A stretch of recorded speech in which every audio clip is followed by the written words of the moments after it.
नमस्कार. मी डॉक्टर राजेंद्र पोळ येथे गृहतारे बोलतात ज्योतिष कार्यालय निप्पाणी. आपण आज विषय घेतला आहे आजची सामाजिक स्थिती आणि विवाह संस्था. विवाह संस्था का तयार झाली, कशासाठी तयार झाली, याच्याविषयी की नाही मी माझ्या देवाची माणसं या पुस्तकामध्ये मी त्याचं विस्तृत वर्णन केलेलं आहे. ज्याच्याकडे जमिनी आल्या, जमिनीनं उत्पन्न आलं, तो मालक झाला आणि मालक झाल्यानंतर त्याला एका स्त्रीचा एक हक्काची स्त्री त्याला पाहिजे झाली, जी स्त्री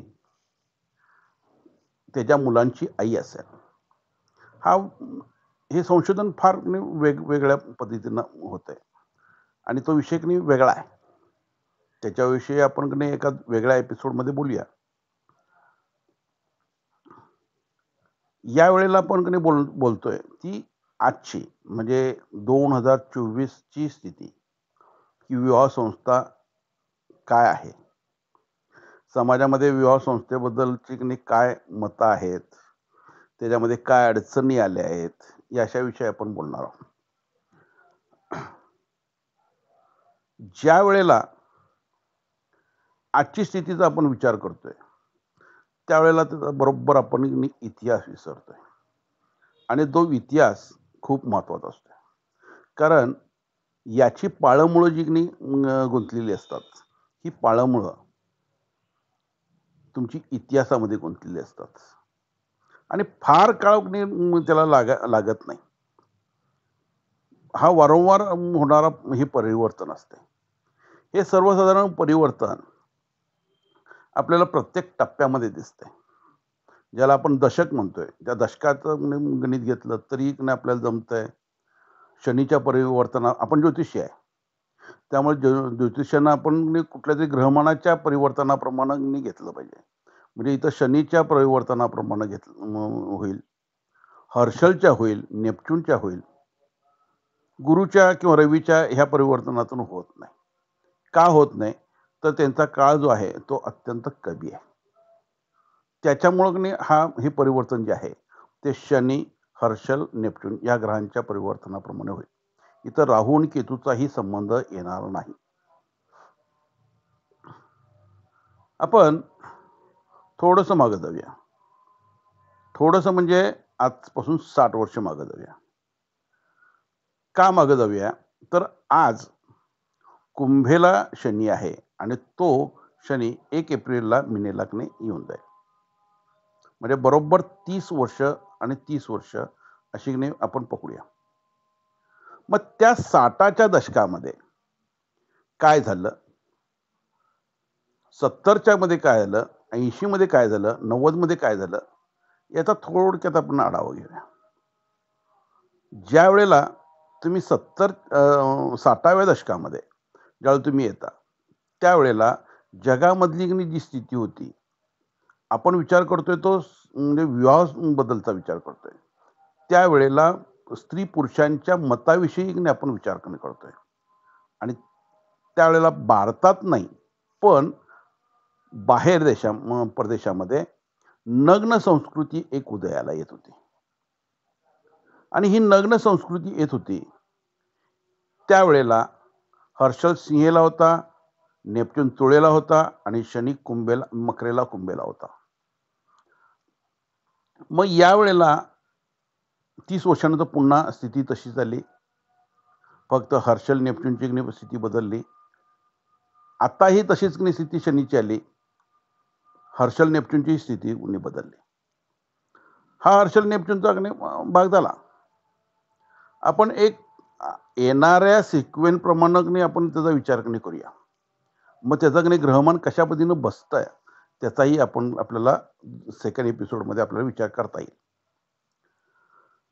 नग्न संस्कृती येण्यामागं काय कारण असतील आणि ती का आली असेल. ही नग्न संस्कृती आली ही अमेरिकेमध्ये आली. अमेरिकेमध्ये नग्न संस्कृती म्हणजे फॉरेन कंट्रीमध्ये की नाही आलेली ही नग्न संस्कृती तशी फार काळ टिकली नाही. पण त्याचा बोभाटा मात्र की नाही भारतासारख्या देशामध्ये म्हणजे आपल्या देशामध्ये की नाही खूप झाला. आणि त्यावेळेच्या विचारवंतांनी देखील आपली मतं मांडतेवेळी असं मांडली, की संपूर्ण जगामध्ये नग्न संस्कृती उदयाला येईल आणि ही नग्न संस्कृती उदयाला येऊन संपूर्ण जग नग्न होईल. अशी ती त्यावेळची कल्पना होती. ती विवाहाबद्दलची नव्हती, पण नग्न संस्कृती बद्दलची होती. मी हे उदाहरण मुद्दाम घ्यायला लावलंय. कारण मला पुढं एक विषय तसाच मांडायचा आहे. म्हणून मी हा विषय घेतला. ती स्थिती लगेच मोडीत निघाली आणि त्यानंतर त्या ठिकाणी आपल्या भारतीय संस्कृतीची पाळंमुळं घट्ट होत गेली. ज्यातून भारतीय ड्रेस म्हणजे आपण ज्याला साडी, धोतर किंवा बाकीचे पूर्ण अंग झाकणारे ड्रेस हे त्या ठिकाणी रुजले गेले. म्हणजे ज्या ठिकाणी नग्न संस्कृतीचा विचार केला जात होता, त्याच ठिकाणी अंगभर कपडे घालण्याची चा रिवाज तिथं आला. 72चा दुष्काळ पडला. त्या 72च्या दुष्काळामध्ये बरीच म्हणजे होरपळ झाली. युद्धही चीनचं युद्ध झालं, पाकिस्तानचं युद्ध झालं, दुष्काळ आला. यामध्ये समाजाची स्थिती जी होती, ही एक वेगळ्या स्थितीतून समाज जात होता. या वेळेला लग्न झाली नाहीत, असं काही झालेलं नाहीये. लग्न होत होती, लग्न टिकत होती, लग्न मोडत होती, पण मोडण्याचं प्रमाण आणि लग्न होण्याचं प्रमाण आणि त्यांच्या त्या मुलाकडनं मुलीच्या असलेल्या अपेक्षा याचाही आपल्याला विचार इथं करायचा आहे. 80चं दशक आलं. 80च्या दशकामध्येही की नाही त्याच्यामध्ये काही फार फरक पडला नाही. पण त्यानंतर मात्र फरक पडला. आणि तो फरक कसा पडला तर 85 पासून ज्या वेळेला हर्षल आणि नेपच्यूनची युती झाली. हर्षल आणि नेपच्यूनची युती झाली. त्यावेळेला मात्र हा फरक आपल्याला दिसतो. आणि हा फरक हर्षल नेपच्यूनमुळे पडला का? हा विचार आपण नंतर करूया. पण त्यावेळेच्या पत्रिकेमध्ये जवळपास 85 पासून 95-96 पर्यंतच्या पत्रिकेमध्ये तुम्हाला हर्षल आणि नेपच्यून ही युतीमध्ये असलेले दिसतील. आणि त्यांचे परिणाम या मुलांवरती प्रचंड झालेले आहेत. मग ते स्थानाप्रमाणे झालेले आहेत हे लक्षात घ्या. मग त्याच्या नुसतं सगळ्यावरती एकसारखे झालेले नाही आहेत. पण परिणाम झालेले आहेत. पण ते स्थानाप्रमाणे इथं लग्नासाठी झालेले आहेत. त्याचा विचार त्या स्थानाप्रमाणे करायचा आहे. याच वेळेला गर्भामध्येच लिंग तपासणीची मेथड विकसित झाली. आणि गर्भामध्ये मुलगा आहे की मुलगी आहे याच्याबद्दल निदान होऊ लागलं. ज्यांना मुलगाच पाहिजे त्यांनी या शास्त्राचा आधार घेतला, या टेक्निकचा आधार घेतला. मुलींची अबॉर्शन झाली आणि फक्त मुलंच आले. इथं निसर्गाचा विचार केला पाहिजे. आणि निसर्गता मुलींचं प्रमाण हे 1000 किंवा 1100 असेल तर नाही सॉरी मुलांचं प्रमाण जर 1000 असेल तर मुलींचं प्रमाण 1100 1150 असतं. त्यामुळं ज्या वेळेला या ठिकाणी याचा विचार आपण करतोय, तो निसर्गता नियम आहे. आणि निसर्गता नियम हा जो नियम आहे तो मग कुठंतरी निसर्गाने देखील याचा विचार केला असेल. आणि ते करण्यामागं काय उद्देश असेल, काय असेल हे त्याचा विचार एक वेगळा विचार होईल. बघायला गेलं तर मुलांची मृत्यूदर हा मुलींपेक्षा खूप जास्त असतो. म्हणजे मुलं जन्मली 1000 तरी त्यांचा मृत्यूदर हा जास्त आहे. आणि मुली जरी 1150 1150 जन्मल्या तरी सुद्धा की नाही त्यांचा मृत्यूदर हा की नाही फार कमी असतो. म्हणजे जन्मताच मुली ह्या काटक असतात. त्यावेळेला लग्नासाठी मुलांना मुलींचा की नाही कधीच तुटवडा भासला नाही. मुलांची लग्न होत गेली. गर्भलिंग तपासणी आली आणि गर्भलिंग तपासणीनंतर एक पिढी अशी झाली की ती पिढी फक्त त्या मुलं जन्माला आली. मुलींची संख्या प्रचंड घटली.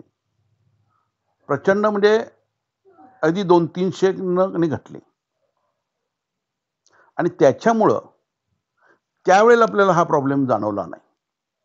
तो प्रॉब्लेम आपल्याला 2010 नंतर जाणवला. 2010 नंतर. आता सर्वसाधारण आपल्याला की नाही लग्नाचा विचार करत असतेवेळी दुसऱ्याही गोष्टीचा आपल्याला विचार की नाही करावा लागेल. आणि तो विचार की नाही कसा की नाही करायचा, तर 80 म्हणजे 85-90च्या दशकामध्ये कॉम्प्युटरचा की नाही चा उदय झाला आणि भारतामध्ये कॉम्प्युटरनं की नाही चांगलं बाळसं धरायला सुरुवात केलं. पण ते कॉम्प्युटरचा जो भाग आहे, हा भाग त्यावेळेला की नाही जास्त स्पीडली झाला नाही. त्याच्यामध्ये असलेलं शिक्षण हे ते सगळं होत, त्याला की नाही येणारं जे बेनिफिट म्हणजे कॉम्प्युटरचं बेनिफिट घेणारी जी पिढी तयार झाली, ती पिढी मात्र 2010 नंतर चांगली पिढी तयार झाली. तोपर्यंत झाली नाही. यावेळेला एक योगाचा मी इथं नाही जरूर उल्लेख करेन. हर्षल आणि नेपच्यून. या मुलांच्या पत्रिकेमध्ये हर्षल आणि नेपच्यून आहे. ते मी ठिकाण सांगणार म्हणजे ते पत्रिकेचं ठिकाण सांगत नाही, कारण हा जनरल व्हिडिओ होतोय. ज्यावेळेला अभ्यासाचा वेळ येईल त्यावेळेला मी ते म्हणजे स्थानाचा विचार आपण करूया. तर ज्यांच्या पत्रिकेमध्ये हर्षल, नेपच्यून अगदी योग्य ठिकाणी आहेत, ती मुलं कॉम्प्युटरमध्ये तरबेज झाली आणि कॉम्प्युटरमध्ये तरबेज होऊन ह्यांनी त्या कॉम्प्युटरमध्ये प्रावीण्य मिळवलं, शिक्षण मिळालं. 2010 नंतर यांना नोकऱ्या लागल्या आणि ह्या नोकऱ्या तुम्हाला परदेशी नोकऱ्या देखील इथंच त्यावेळेला उदयाला आलेल्या आहेत. 85चा मुलगा म्हणजे 85 नंतर पुढची जे मुलं आहेत ती वर्षाच्या टप्प्याटप्प्यानं लग्नाच्या बाजारात येत गेली. तशा मुलीही येत गेल्या आणि त्यावेळेला असलेली जी समानता पाहिजे, पण ती समानता नव्हती. इथं ती असमानता झाली.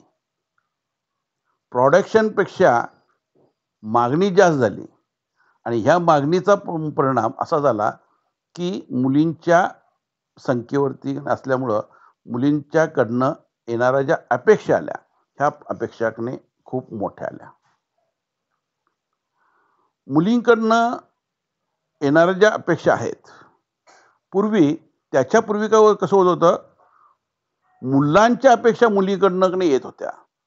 इथं स्थिती मात्र टोटली बदलली आणि ह्या स्थिती बदलल्यानंतर मुली मुलांकडं त्या स्थितीचा विचार करू लागल्या. ही सिच्युएशन सर्वसाधारण 2010 नंतर तयार झाली. बऱ्यापैकी मुलं पैसेही मिळवू लागली, पण ह्या ठिकाणी एक गोष्टीचा मात्र विचार केला गेला पाहिजे, तो म्हणजे सर्वच क्षेत्रामध्ये प्रगती होत होती. सगळीच मुलं कॉम्प्युटरमध्ये नव्हती. ही त्याचं सगळ्यात महत्वाची गोष्ट आहे. कॉम्प्युटरमध्ये त्यावेळेला सगळीच मुलं नव्हती, वेगवेगळ्या क्षेत्रामध्ये होती. पण इथं दुसरी एक गोष्टी झाली आणि ती गोष्टी म्हणजे ह्या कॉम्प्युटरच्या मुलांना लाखात पॅकेज मिळायला लागला. ज्या मुलीच्या आईबापानं 100 रुपयाची अखंड नोट बघितली नाही, त्या मुलीच्या बापाला, आईला लाखोचं पॅकेज पाहिजे असणारा जावई मात्र पाहिजे झाला. ही सत्य परिस्थिती आहे. मुलीची परिस्थिती कशी आहे, काय आहे, याचा मुलीचे वडील किंवा मुलगी किंवा मुलीची आई हे विचार करत नव्हते. तर त्यांनी मुलाकडनं, म्हणजे मुलाकडं बंगला असावा, मुलाकडं गाडी असावी, मुलाला शेती असावी आणि मुलाला लाखोत पॅकेज असावं. नंतरचा की नाही आणखी एक 2010 नंतर थोड्या दिवसात तो फॉरेनमध्ये जाणार असावा, म्हणजे परदेशात नोकरीला असावा, ही ट्रेड परत इथं वाढली. त्याचाही परिणाम कसा होतोय ते आपण पुढे घेऊया. ज्या वेळेला आपण या पद्धतीचा विचार करतोय, त्यावेळेला तफावत ही मिटलेली नाहीये. आणि ही तफावत 2024ला म्हणजे 25च्या सुरुवातीला सुद्धा मिटलेली नाहीये. हे लक्षात घ्या. कारण मुलींची संख्या जी आहे ती तशीच कमी आहे. त्या लग्नाच्या बाजारात नंतर सरकारनं बंदी घातली, मुलींची संख्या वाढली. आता नंतरच्या म्हणजे 2000 नंतरच्या सर्वसाधारण 95 नंतरच्या मुलांना मुली मिळण्याचा काही अडचण येणार नाहीये. 2000 नंतरच्या मुलांना. म्हणजे ती आता 25 वर्षाची झाली आहेत. म्हणजे उद्याच्या ह्याच्यामध्ये त्यांच्या एजच्या मुली मिळणं त्यांना फार अवघड जाणार नाही. आणि तोपर्यंत सगळी सिच्युएशन बदललेली असेल, असं मला वाटतं. इथं विषय येतोय तो नोकरी करणाऱ्या मुलींविषयी. कारण कॉम्प्युटर साईटला जसं मुलं आली तशा मुलीही आल्या. कारण सरकारनं देखील विषय काढला, बेटी बचाओ बेटी पढाओ. मुली शिकल्या, मुली कॉम्प्युटर इंजिनियर झाल्या, वेगवेगळ्या क्षेत्रात गेल्या. यांना देखील लाखात पॅकेज मिळायला लागलं. आणि हे लाखातलं पॅकेज ह्या सगळ्या संस्थेला थोडंसं अडचणीत आणायला लागलं. जसं मुलींची अपेक्षा वाढली तशी मुलाचीही अपेक्षा वाढली आणि त्यांच्या दोघांच्या अपेक्षेतनं येणारा जो एक समन्वय साधला गेला पाहिजे तो साधेना. या वेळेला पॅकेजचा विचार केला गेला, त्या क्षेत्राचा विचार केला गेला. डॉक्टरला डॉक्टर पाहिजे, कॉम्प्युटर इंजिनियरला कॉम्प्युटर इंजिनियर पाहिजे. फॉरेन कंट्रीमध्ये राहणार म्हणजे असेल तर मुलगा जर अमेरिकेत असेल तर मुलगी अमेरिकेतच राहणारी पाहिजे. ऑस्ट्रेलियाला असेल तर ऑस्ट्रेलियाला पाहिजे, जपानला असेल तर जपानला पाहिजे, जर्मनला असेल तर जर्मनला पाहिजे, युकेला असेल तर युकेला पाहिजे. म्हणजे ज्या देशात मुलगा असेल त्या देशात जर ती मुलगी जाणारी असेल किंवा ते शिक्षणाचा त्या ठिकाणी जर फायदा होणार असेल तर त्या मुलीला आणि मुलाला प्राधान्य दिलं गेलं. आणि या वेळेला हे लग्न इतर कशावरही न बघता फक्त आणि फक्त या कॅटेगरीजवरती ठरलं. जेणेकरून नंतर त्यांचे जे काही चांगले परिणाम, वाईट परिणाम हे दिसतायत आपल्याला. आज आपल्याला दिसतायत 2024च्या शेवटी हे परिणाम आपल्याला दिसतायत. समाजामध्ये हे दिसतायत. कसे दिसतायत, काय दिसतायत त्याचा आपण विचार करूया. ज्या वेळेला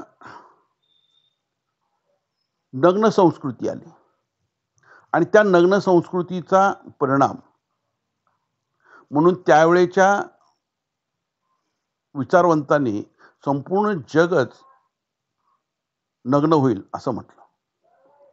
आणि याच वेळेला मुली शिकल्या, शिक्षणासाठी मुली शहरात गेल्या आणि त्या मुलींना आझादी मिळाली. याचबरोबर मेडिकलनं जे काही शोध लावलेले आहेत आणि हे शोध या गोष्टीचाही आपल्याला विचार करावा लागणार आहे. म्हणून मी हा विषय घेतोय. तर गर्भनिरोधक हा जो विषय आहे तो इथं येतो. त्याच्यामुळं मुली बिंदास झाल्या. मिळालेली आझादी, हातात असलेला पैसा, ह्या मुली घरात पैसे देतात म्हणून तोंड बंद झालेले आई वडील, म्हणजे आई वडिलांची तोंड बंद झाली. हे माझं वाक्य बऱ्याच आई वडिलांना सोसणार नाहीये. पण ज्या वेळेला 60च्या दशकातल्या स्त्रियांच्या आम्ही पत्रिका बघितल्या, ज्यावेळेला त्यांची सिच्युएशन बघितली आणि त्याच्या आज रिटायर झालेल्या आहेत, म्हणजे 10, 15, 20 वर्षापूर्वी रिटायर झालेल्या त्या स्त्रिया आहेत. त्यावेळेला विषय घेतलेला आहे मी की लग्न न झालेल्या पण नोकरी करणाऱ्या स्त्रिया. मग तो विषय कसा होता आणि आजचा की नाही तो विषय की नाही कसा होता, याच्यामध्ये फारसा काही फरक झालेला नाहीये. फारसा फरक झालेला नाहीये. त्यावेळेला नवीन की नाही मुली शिकल्या, नोकरीला लागल्या आणि नोकरीला लागल्यानंतर त्यावेळेच्या त्या आई-वडिलांच्या अपेक्षा ह्या की नाही कशातनं झाल्या? त्यांच्या इन्कम घेण्यातनं झाल्या. मुलीचं लग्न आणखी 1-2 वर्षानं करू. मुलीला पगार आहे. मुलीच्या शिक्षणासाठी खर्च झालेला आहे आणि तो खर्च भरून निघाला पाहिजे. ह्या दृष्टिकोनातून त्यांचं लग्न वर्ष, 2 वर्ष लेट म्हणत नाही ते फारच लेट झालं. त्यातनं त्या मुलींची लग्न झाली नाहीत. हा वर्ग खूप मोठा आहे. हा समाजानं मध्ये दिसतोय आपल्याला. हा वर्ग मोठा आहे. त्या मुलीचं म्हणजे लग्न त्यावेळेच्या मुलींची किंवा आजही परिस्थिती तीच आहे. म्हणजे त्या परिस्थितीमध्ये काही फारसा बदल झालेला नाहीये. नोकरी करणारी मुलगी जरी मोठी असली, तरी तिच्या लग्नाचा विचार न करता तिच्यापेक्षा लहान असलेल्या मुलाचं लग्न करण्याकडे आई-वडिलांचा कौल गेला. कारण आपल्याला मिळणारं उत्पन्न हे की नाही बुडतं आणि आपल्याला उत्पन्न ते पाहिजे. ही जी की नाही एक लालसा निर्माण झाली, ती इथं की नाही त्या मुलींची लग्न न होण्यामागे गेली. मी हे जे विधान करतोय, हे समाजानं गांभीर्यानं की नाही विचार नाही करावा. मला तुम्ही दोष देणार आहे हे मला माहीत आहे. मी ज्या पद्धतीनं बोलतोय त्या पद्धतीनं तुम्हाला ही वाक्य पटणार नाहीयेत. काही जणांना ती लागणार आहेत, हे मला कल्पना आहे. पण परिस्थिती आपण नाकारू शकत नाही. हेही लक्षात घ्या. 2010 नंतर किंवा 2005 नंतर म्हणा, आपल्याला समाजामध्ये एक वेगळा ट्रेड दिसायला आला आणि तो ट्रेड जसा नग्न संस्कृतीचा आला, तसाच ट्रेड इथं की नाही आला आणि तो म्हणजे लव्ह अँड लिव्ह रिलेशनशिप. ही यावेळेला उदयाला आलेली म्हणजे पद्धत आहे. मुलींचं वय वाढत होतं. मुलांना मुली मिळत नव्हत्या. कारण मार्केटमध्ये मुलीच नाही कमी होत्या लग्नाच्या बाजारात. त्यामुळं मुलींकडनं अपेक्षा, लग्न न जमणे आणि त्याच वेळेला की नाही मुलींच्याही कडनं की नाही अपेक्षा आणि भावनिक जे आकर्षण आहे, हे कोणच थांबवू शकत नाही आणि त्यातून घरापासून लांब असल्याकारणानं त्यावेळेला लव्ह अँड लिव्ह रिलेशनशिप वाढलं. हे मोठ्या शहरामध्ये वाढलं. लहान शहरामध्ये वाढलं नाही. लहान शहरामध्ये की नाही हा प्रकार की नाही आपल्याला दिसत नाही. पण हाच प्रकार आपल्याला मोठ्या शहरामध्ये दिसतो आणि ते जाणवतं. या गोष्टीबद्दल मुलीचे आई-वडील, मुलाचे आई-वडील हे अनभिज्ञ आहेत आणि 100% आहेत, हे मी कदापि मान्य करणार नाही. कारण कधीही या गोष्टी की नाही लपून राहत नाहीत. ही सिच्युएशन तयार झाली. काही लव्ह अँड लिव्ह रिलेशनमधनं लग्नही झाली. पण ही लग्न मात्र पर्सेंटेजनं जर आपण बघितलं, तर ही लग्न टिकली नाहीत. ही रिॲलिटी आहे. मग त्या मुलीचं लग्न दुसरं, त्या मुलाचं लग्न दुसरं. सगळाच वेगळा विषय होतोय तो. आणि त्यानंतरचा की नाही जो त्यांच्या जीवनामध्ये की नाही म्हणजे आलेली तफावत ही प्रचंड असते. ज्या वेळेला 2010 नंतर लग्नाच्या मार्केटमध्ये ही IT वाली मुलं आली, त्याच वेळेला इतर सर्वसामान्य मुलंही आलेली आहेत. हे लक्षात घ्या. ज्यांचा पगार काही हजारात होता किंवा जी अगदी रोजंदारीवरती काम करत होती. मुलीच्या आईच्या वडिलांच्या ज्या अपेक्षा आहेत, त्या लाखातल्या पॅकेजमधल्या त्या काही कमी व्हायला तयार नव्हत्या आणि त्यामुळे या सर्वसामान्य मुलांच्या पगाराला कोण मुली देईनात आणि ती मुली कमी होत्या, मुलं जास्त होती. त्यातूनही की नाही बऱ्याच मुलांची लग्न झाली. ते नशीबवान होते. पण या ठिकाणी मी एक ज्योतिषी म्हणून एक वेगळा विचार मांडेल. ज्या मुलांच्या म्हणजे इथं की नाही कसं झालं, हर्षल आणि नेपच्यून हा नाही सगळ्यात महत्वाचा आहे. हर्षल आणि नेपच्यून हा सर्वात महत्वाचा आहे. कारण त्यावेळेला तो युतीमध्ये आहे. अशा परिस्थितीतल्या मुलांची जी काही लग्न झाली किंवा झाली नाहीत, यांच्यामध्ये लग्नाचा जो काही प्रॉब्लेम आला किंवा प्रॉब्लेम आला नाही, लग्न होताना प्रॉब्लेम आला, हे सगळं ग्रहमानाची ताकद आहे. ज्या झालं नाही, ज्या मुलामुलींची लग्न झाली नाहीत, त्याला कारणही तसंच आहे, ग्रहमानाचंच कारण आहे. कारण सगळ्यांचीच लग्न झाली नाहीत असं काही नाही आहे. मुली कमी होत्या म्हणून की नाही सगळ्याच मुलींची लग्न झाली असंही नाही आहे. कारण बऱ्याच मोठ्या प्रमाणामधले मधले मुलींची लग्न झालेली नाहीत. हे आपल्याला आज समाजामध्ये दिसतंय.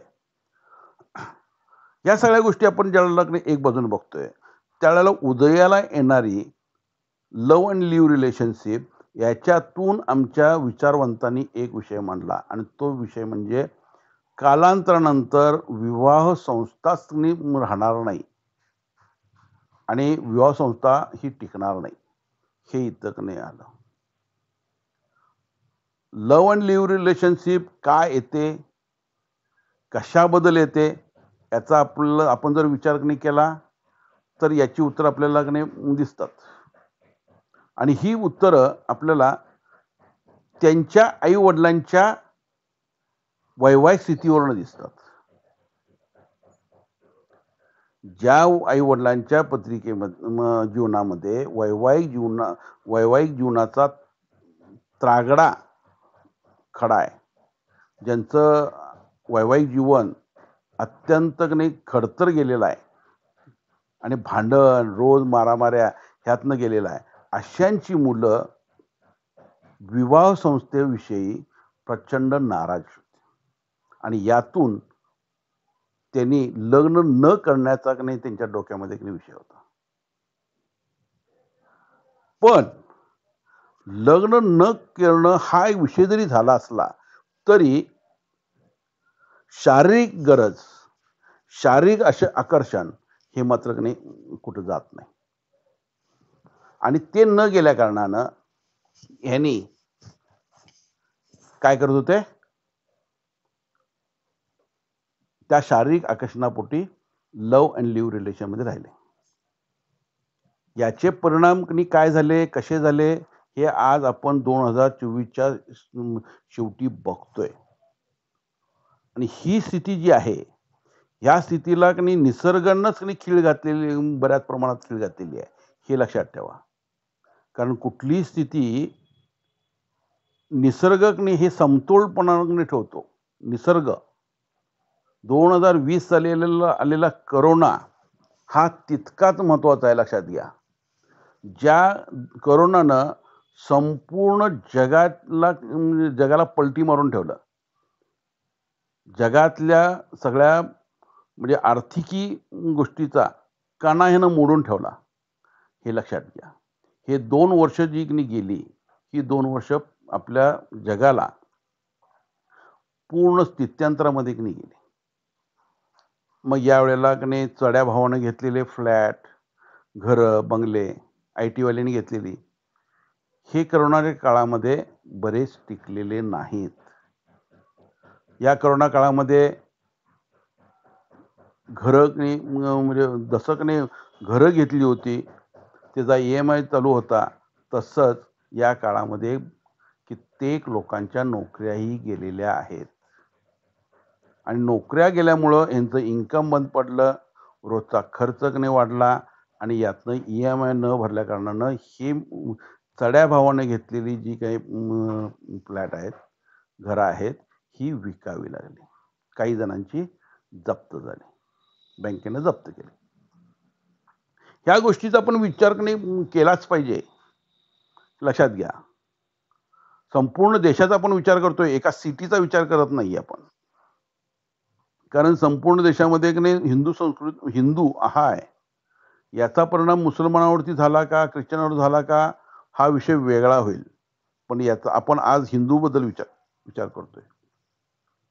मग जर का यावेळेला ह्या करोनानं जर समतोल राखला गेला, ह्या आय टीवाल्यांच्या नोकऱ्या गेल्या, बऱ्याच म्हणजे मृत्यू आले, अकाली मृत्यू आले, याचाही परिणाम आपल्याला या ठिकाणी बघायला मिळतो.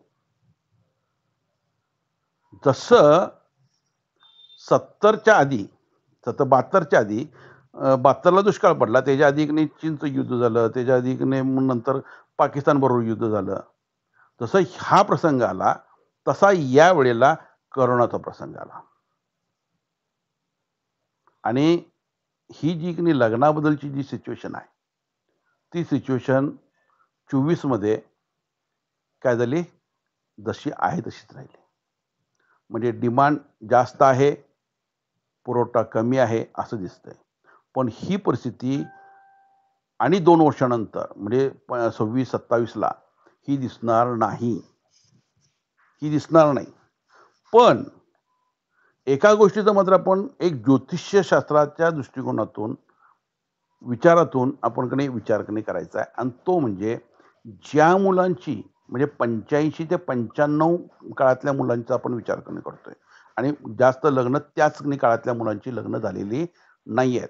म्हणजे 95 नंतरची जी मुलं आहेत, त्यांचं वय आता 30 आहे आणि 30 वयाच्या मुलांचं आता त्यांनी लग्नाच्या बाजारात आहेत आणि त्यांची लग्न होतील. त्यांचा काही विषय नाही आहे आणि त्यांना मुली देखील तेवढ्या आहेत. मग ह्या 10 वर्षामधल्या मुलांची संख्या जी आहे, लग्न न झालेली किंवा लग्न होऊन ब्रेक झालेली, या मुलांची लग्न होत नाहीयेत आणि यांचं वय मात्र आज 40 झालेलं आहे. जसं एक पूर्वी म्हणजे आपल्याकडं म्हणजे म्हण होती, की जठर कुमारी, जठर वधू जसं आपण म्हणत होतो, तसं जठर वर म्हणायची वेळ आली. 40शीचा मुलगा हा जो विषय आला, तो इथं आता आलेला आहे. यांची सिच्युएशन मात्र प्रचंड खराब होणार आहे. प्रचंड म्हणजे प्रचंड त्यांची मानसिकता खराब होणार आहे, हे लक्षात ठेवायचं. का होणार आहे असेल?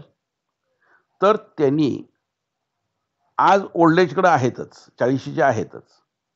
त्यांनी त्यांच्या जीवनामध्ये एकटे राहिलेत. जोपर्यंत त्यांचे आई वडील जिवंत आहेत तोपर्यंत त्यांना काही फरक जाणवणार नाही. तो जाणवतोय, पण तरी सुद्धा फार मोठ्या पद्धतीनं बाहेरचा संबंध जाणवणार नाही. पण आई वडील गेल्यानंतर मात्र ही मुलं एकटी पडणार आहेत. मग ती नोकरीला असली तरी एकटी पडणार आहेत, नोकरीला नसली तरी एकटी पडणार आहेत, धंदा असला तरी एकटी पडणार आहेत आणि पैसे असले तरी एकटी पडणार आहेत आणि पैसे नसले तरी एकटे पडणार आहेत. आणि या एकटेपणातून त्यांनी वेगवेगळ्या मार्गाला जाऊ शकतात. जसं व्यसन करणे, म्हणजे कुठल्याही प्रकारचं व्यसन हा देखील एक त्यातलं आलेला म्हणजे एक साईड ड्रॉबॅकच आहे तो. मग आम्ही जर का या मुलांचा विचार केला 10 वर्षातल्या लग्न न झालेल्या, तर यांचा ह्या पिढीचा आपण तसाच विचार करत गेलं पाहिजे. कारण तो विषय इथं पुन्हा काही संपणारा विषय नाही आहे. आणि त्यांच्या ज्या समस्या आहेत, त्या आपल्याला येत्या काळामध्ये आपल्याला समोर येणार आहेत. समाजाच्या समोर येणार आहेत. लव्ह अँड लिव्ह रिलेशन ह्याचं प्रमाण माझ्या मते ह्या 2 वर्षामध्ये फार कमी झालेलं आहे. वाढलेलं नाही आहे, फार कमी झालेलं आहे. मध्यंतरीच्या काळामध्ये हे प्रमाण जसं तुमच्या कोरोना काळाच्या पूर्वी म्हणजे 2020च्या पूर्वी जसं वाढलं होतं, तसं प्रमाण हे ह्या 2 वर्षामध्ये हे कमी झालेलं आहे. हे लक्षात घ्या. प्रत्येक वेळेला आपण बोलत असतोय, की आपण मुलीच्या आई-वडिलांना दोष देतोय आणि या दोषातून त्यांच्याकडे गाडी, घोडं, बंगला, मग शेती, लाखातलं पॅकेज या सगळ्या गोष्टीचा आपण विचार करतोय. आणि तो विचार मात्र इथं दुय्यम होत जाईल. यानंतर दुय्यम होत जाईल. का होईल? तर मुलींची संख्या जशी निसर्गाला पाहिजे तशी झालेली आहे. लव्ह अँड लिव्ह रिलेशन हे मोडीत निघणार आहे. भारतीय संस्कृती पुन्हा उफाळून येणार आहे आणि विवाह संस्था जी आहे ही पूर्वीपेक्षा जास्त घट्ट होणार आहे. ज्या पद्धतीनं परदेशामध्ये नग्न संस्कृतीचा उदय झाला आणि त्याच ठिकाणी आपल्या भारतीय संस्कृतीच्या ड्रेसचा तिथं प्रभाव जास्त पडला. म्हणजे अंगभर कपडे घालणं ही जशी तिथली विचारधारा आली, तशीच जी विवाह संस्थेबद्दलची जी गोष्ट आहे ती इथं होणार आहे. कारण विवाह करणं आणि तो निभवणं हे फक्त हिंदूच जाणू शकतात.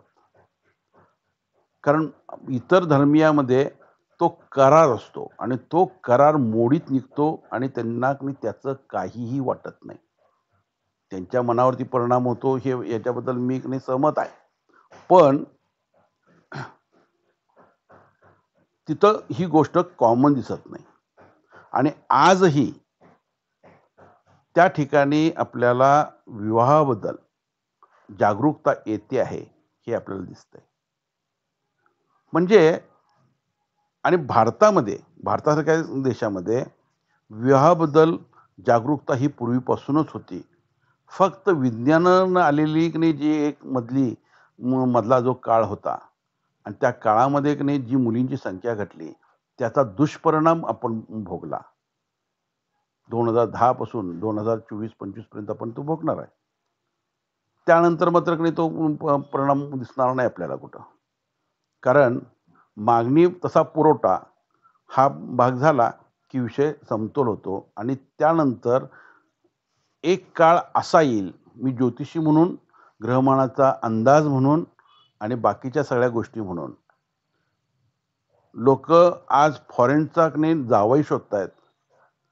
उद्या अशी परिस्थिती निर्माण होईल, फॉरेनचा मुलगा जर असेल तर मुलगी देत नाही असा ट्रेड येईल.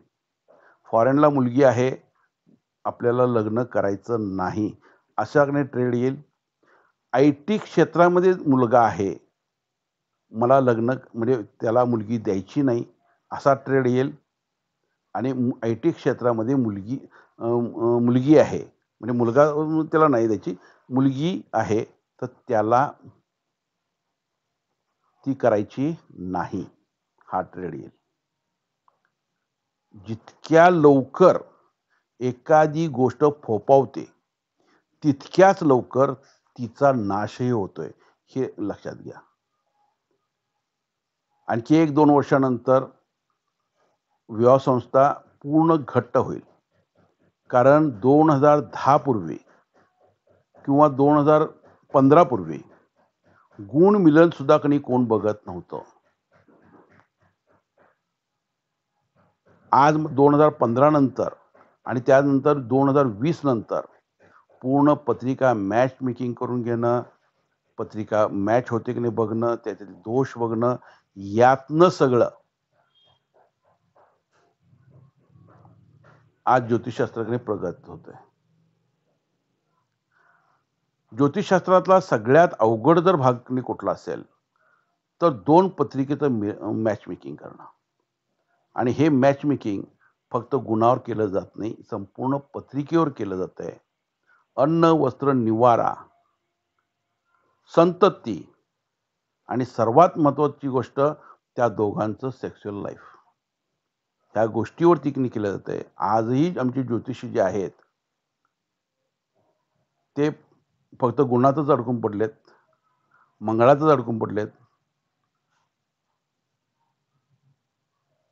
ज्योतिषांनी या पद्धतीनेही विचार करावा की काय सिच्युएशन आहे आणि ती सिच्युएशन कुठल्या पद्धतीनं बदलणार आहे याही आपल्याला कारणाचा विचार केला पाहिजे. शेकडो वर्षापूर्वी सुद्धा ठराविक ग्रहमान असताना मुला मुलींची लग्न होत नव्हती. म्हणजे आजच मुला मुलींची लग्न होत नाहीयेत असं म्हणणं चुकीचं आहे, हे लक्षात घ्या.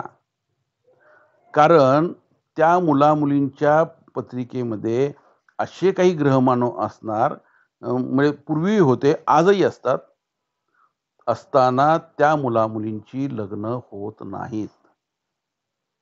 म्हणजे ही परिस्थिती जशी काल होती तशी आज आहे आणि तशीच ती उद्याही राहणार आहे. विवाह संस्था यानंतर अगदी त्याची पाळंमुळं अगदी घट्ट होतील आणि विवाह संस्था म्हणजे बाकीची जी काही रिलेशन्स आहेत ती सगळी संपुष्टात येतील. नमस्कार.